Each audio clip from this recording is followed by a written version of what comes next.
Now what we're going to do is we're going to compare the monopoly industry outcome with the perfectly competitive outcome. If we remember, under perfect competition, the demand curve that the firm faces is equal to the marginal revenue curve, but is also equal to the market price of the product. Now what that means then is over in the market, total surplus is maximized. Okay, so a perfectly competitive industry is fully efficient, and which makes sense, right? Because essentially that price level and the profit maximizing output level for the firm, it's essentially stating that people are buying the product at cost. So it makes sense that it's efficient.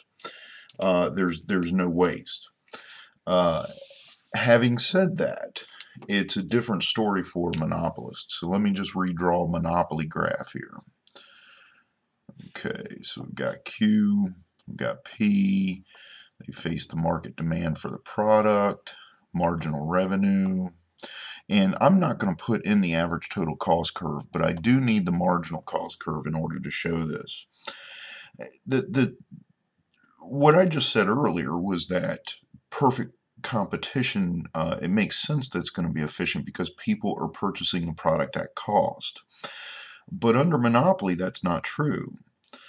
Under monopoly, at the profit maximizing output level, the price P star M exceeds the marginal cost of the product. The marginal cost of the product at the profit maximizing output level is less than the price of the product. So it is not efficient. In fact, it causes a dead weight loss.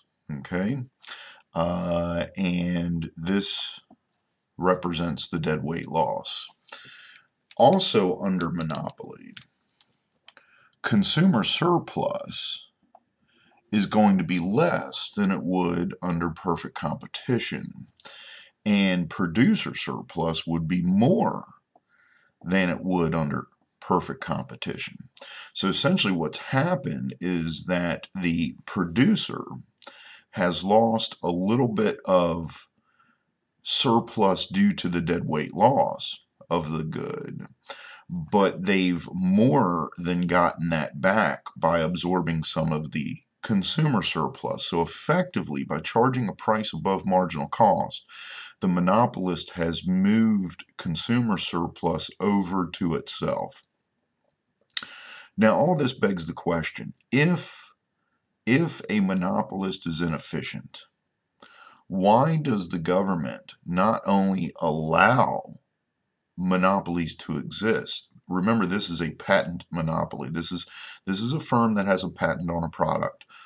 Why does the government not only allow it to exist, okay, causing a dead weight loss, pricing the product above marginal cost, but encourage it to exist? Because remember, it's the government that issues the patents.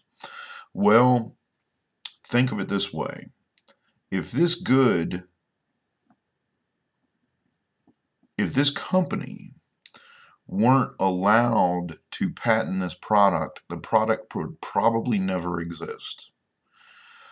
In other words, the government allows a period of time for a firm to recoup what could be vast amounts of research and development expense by charging a price that's above marginal cost for a period of time and recoup that expense in order to encourage research and development in the private sector.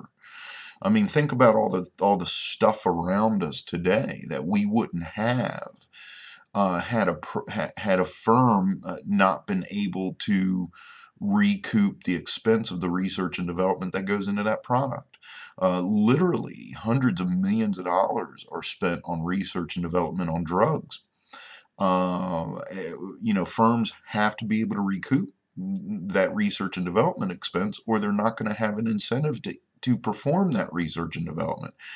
And those drugs wouldn't exist, okay, if that were the case.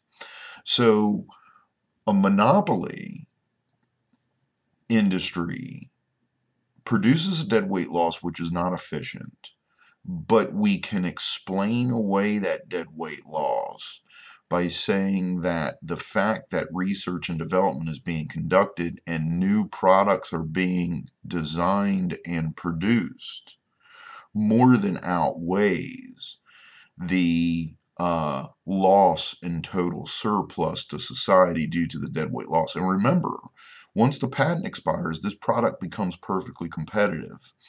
And then it's priced at cost. So then everyone can afford it as long as they can pay cost.